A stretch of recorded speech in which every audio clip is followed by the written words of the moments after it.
Oke, assalamualaikum warahmatullahi wabarakatuh. Selamat malam, sahabat porang dimanapun anda berada. Kali ini kita bertemu lagi bersama Mang Ujang ya. Kembali bertamu ke tempat yang sangat sederhana ya, Mang Ujang. Mang Ujang sehat? Alhamdulillah sehat. Ya, Mang Ujang ya. Ini semakin dekat Mang Ujang masa tanam di musim 2021. Ya, harga sudah mulai bagus. Harga udah mulai bagus ya, Mang Ujang ya. Ada informasi katanya Mang Ujang ya. Iya. Jadi informasinya di tahun 2022 harga masih stabil di angka 6.000 sampai 7.000 gitu. Iya. Ya mungkin kalau meleset ya mungkin di angka 5.000 sampai 3.000 ya Mang Ujang. Tapi berapapun harga nanti di tahun 2021 berapapun harga jatuhnya di tahun 2022 ya Mang Ujang ya, mau 5.000, 7.000, 3.000, apapun yang terjadi mungkin petani udah siap dengan harga ya Mang Ujang. Iya, masih bisa ya.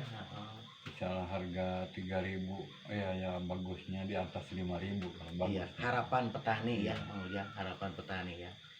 Tapi apapun yang terjadi ya udah tanggung, bukan tanggung sih ya, udah semangat lah gitu kan. Ya masih bisa bertahan. Masih bisa bertahan, yang penting kita bisa bertahan hidup kan ya. Bertahan hidup ya Mang Ujang ya gitu.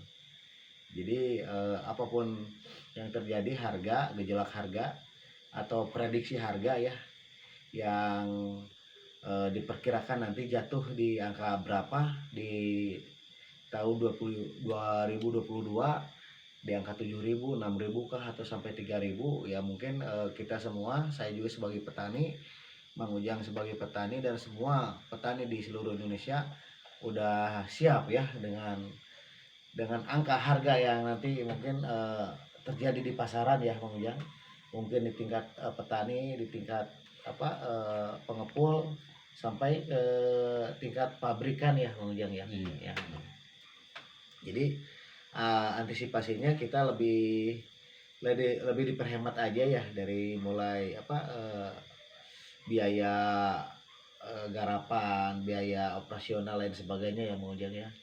Jadi antisipasinya hal-hal yang emang tidak perlu, tidak usah dilakukan lah ya Mang Ujang ya. Prediksi Mang Ujang untuk tahun 2022 sampai 2023 atau sampai 10 tahun ke depan, melihat perkembangan porang seperti apa Mang Ujang? Menurut mata batin Mang Ujang, penglihatan Mang Ujang itu. Insya Allah ya bertahan di titik 4.500, 5.000 itu perkiraan. Perkiraan ya, masih di angka itulah Mang Ujang ya. Tapi Mang Ujang sendiri masih semangat nanam. Ya masih semangat ya. Sudah tanggung bagus. Sudah tanggung ya. Sudah tanggung. Tanggungnya seperti apa Mang Ujang? Ya kan belum berhasil betul tanggungnya. Iya. Modal sudah banyak keluar. Kalau diberhentikan rugi. Iya benar. Lebih baik maju terus bagus. Maju terus pantang mundur ya. Iya. Harus semangat. Iya. Ini juga salah satu, bukan keluhan ya. Jadi pernyataan mungkin perwakilan petani ya ini di Sumedang, Mang Ujang ini. Jadi udah tanggung gitu. Jadi udah tanggung keluar biaya banyak. Kalau mundur rugi gitu. Jadi udah tanggung, maju aja ya Mang Ujang ya gitu. Ya dibanding singkong kan 1.000 per kilo. Iya betul. Misalkan. Atau kalau orang terjadi 3.000, 3.500 ya itu sudah bagus. Sudah bagus ya. Nanti kan kedepannya kita juga kan punya bibit dari umbi ya, dari katak ya. Ya itu keuntungannya ya. Keuntungannya. Jadi buat mengembalikan modal mungkin dari hasil panen produksinya.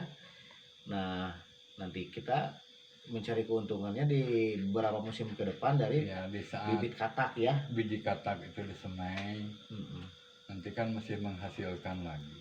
Iya. Itu untuk keuntungannya insya Allah. Secara teori. Iya. Ya mudah-mudahan aja lah Mang Ujang, kita semua harapan kita semua ya Mang Ujang, ada perbaikan harga, terus petani sejahtera gitu ya, termasuk saya juga, saya kan petani kan, kita semua petani, kita sejahtera dan apa ya, tidak ada yang merugikan petani aja gitu ya Mang Ujang ya. Mungkin harapan Mang Ujang seperti apa untuk ke depan di Porang Mang Ujang? Iya, harapannya ke depannya itu supaya para konglomeratnya itu hati-hati, jangan sampai bunuh diri gitu kan. Kalau konglomerat menekan harga, akhirnya petani nggak mau jual, itu kan yang rugi. Iya. Pembeli juga. Akhirnya bukan ada kemajuan usaha ini. Seperti contoh kopi Pak Agus. Iya, contoh kopi ya. Di saat kopi mahal, tiba-tiba jatuh kan. Akhirnya petani rugi semua. Akhirnya bandar kopi juga atau orang-orang yang bergerak di bidang kopi, cengkeh itu kan yang menjatuhkan harga, akhirnya rugi juga. Iya. Bukan petani saja yang rugi, akhirnya rugi semua. Iya. Itu sudah kebiasaan negara kita, aneh lah gitu bagus. Setiap yang harga bagus-bagus setelah dimonopoli oleh bandar atau konglomerat, apa mungkin itu bisa kepentingan politik, itu sebenarnya mungkin itu sangat aja mungkin. Ya. Ini cuma prediksi aja, perkiraan ya. Ya, di saat saya jadi petani sayuran dulu Pak Gus, bagus tanamannya, tapi kan tiba-tiba harga jatuh, tidak kembali modal. Iya. Padahal di pasaran masih mahal gitu kan. Iya. Misalkan cabai di Cilegon masih 25.000 per kilo, di Sumedang masih 20.000, sampai ada bandar yang datang tengkulak ke tempat ini, ke kebun, cuma nawar 1.000 rupiah, itu kan aneh. Iya. Jadi jangan sampai terjadi seperti itu ya Mang Ujang. Iya, ini kepada semua pihak supaya waspada, saling mengontrol, jangan sampai terjadi seperti cengkeh atau kopi. Setelah kopi harganya bagus, akhirnya harga dijatuhkan, barang ditimbun itu kan. Akhirnya menyengsarakan semua. Tengkulak juga tidak dapat barang, petani juga rugi. Jadi nggak ada yang untung, karena petaninya kapok bagus. Ya mungkin juga kalau di Porang ini kalau diulangi seperti masalah cengkeh, masalah kopi diulang lagi, ya mungkin kalau petaninya malas, akhirnya bisa seperti itu lagi kejadian, bangkrut semua. Iya. Jadi nggak kapan mau maju negara ini kalau begitu terus. Iya. Soalnya kan kalau petani itu emang kita petani itu kan katakanlah kita petani masyarakat jelata ya Mang Ujang. Iya. Gitu. Yang petani kan emang tingkatannya kan beda-beda Mang Ujang. Kayak saya mungkin Bang Ujang kan petani jelata ya. Iya. Masyarakat jelata. Ada juga kan emang dia petani tapi kan mungkin dia punya kedudukan di posisi yang lain, katakanlah kayak pengusaha gitu kan. Ya, kalau atau pengusaha kan bapaknya petani. Bapaknya petani. Bukan ya. Buruh aja. Iya. Bukan buruh. Kalau bapaknya petani itu kan ya pasti orang kaya. Jadi harapan kita ke depan Mang Ujang di Porang ini, harkat martabat petani itu terangkat ya Mang Ujang. Ya dalam artian kesejahteraannya ya lebih terjamin ya. Kan harus sama-sama teliti pokoknya semua pihak. Jangan sampai ada yang menjatuhkan harga. Akhirnya petani rugi, tidak kembali modal, siapa yang mau terus tani kan kalau begitu. Ya kalau saya juga di sini kan sebagai bakul ya atau pengepul, kita kan posisi di tengah-tengah ya Mang Ujang. Iya.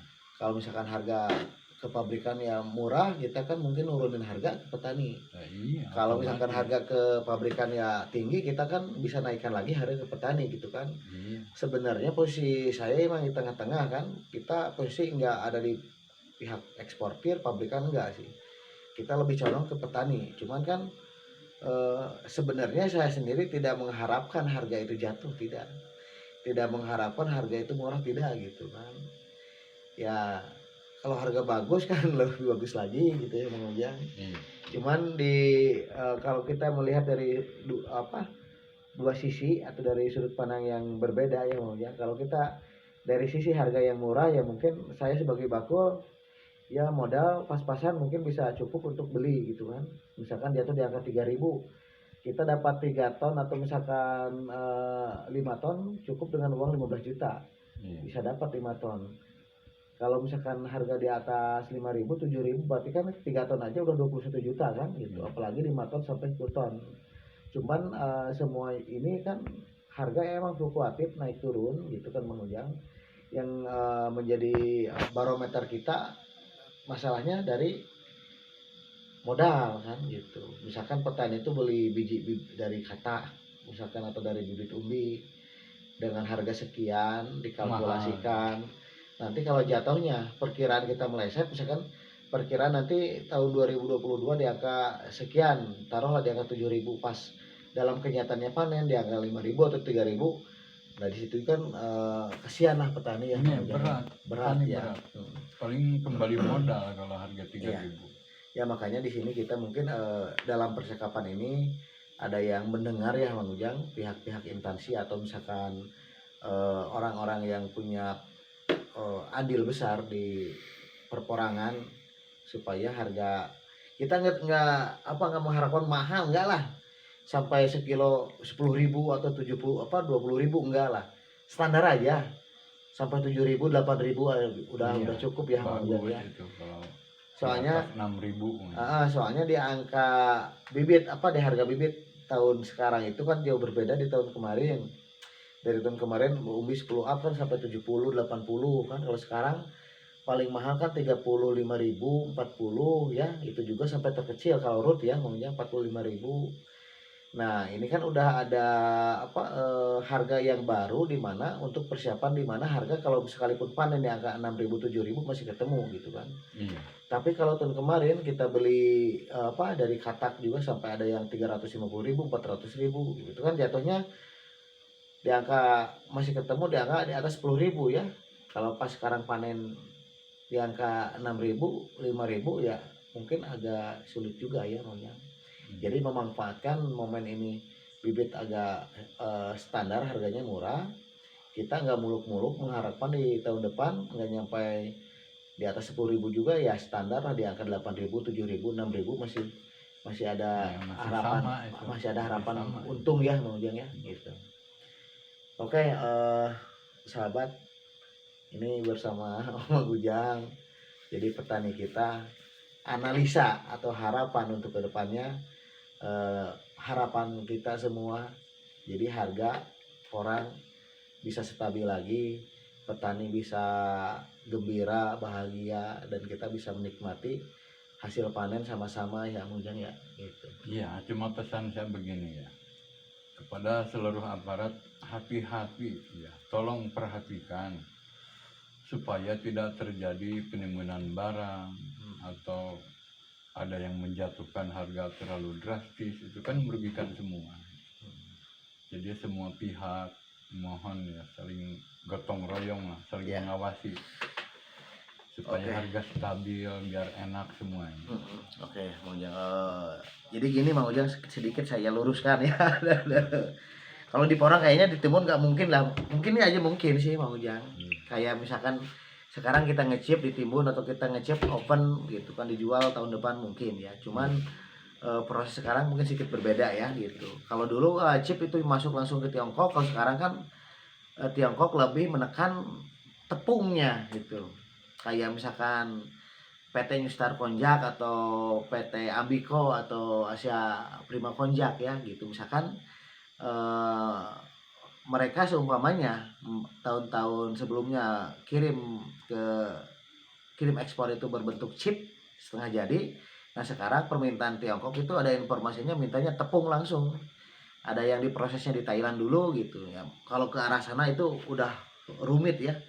Itu udah bukan di bukan di luar kemampuan kita sebagai petani jelata. Maklum kita kemampuan kita mungkin sampai bertani.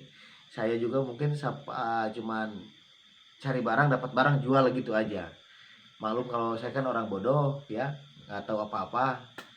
Kita mampunya sih kami yang hidup di daerah itu cari barang dapat barang jual gitu. Masalah kesananya ekspor sampai tepung lain sebagainya itu dari luar kemampuan kami. Tapi harapan saya sama Mang Ujang mungkin mudah-mudahan di tahun depan harga bisa stabil aja ya gitu Mang Ujang. Mungkin sedikit aja Mang Ujang tambahan dari Mang Ujang apa harapan dari untuk tahun depan Bang Ujang? Ya kalau bisa sih harganya stabil 10 itu lebih bagus sebetulnya. Oh, iya. Bagus kalau bisa itu. Enak untuk petani misalkan produk harganya 10. Ya. Misalkan tingkat termurah 8.000 itu bagus kalau bisa dipertahankan. Kayak harga di tahun 2019 2020 itu Bang Ujang ya. Oke, amin. Tetap semangat ya Bang Ujang ya. Ya, Oke. insyaallah. Terima kasih. Assalamualaikum warahmatullahi wabarakatuh.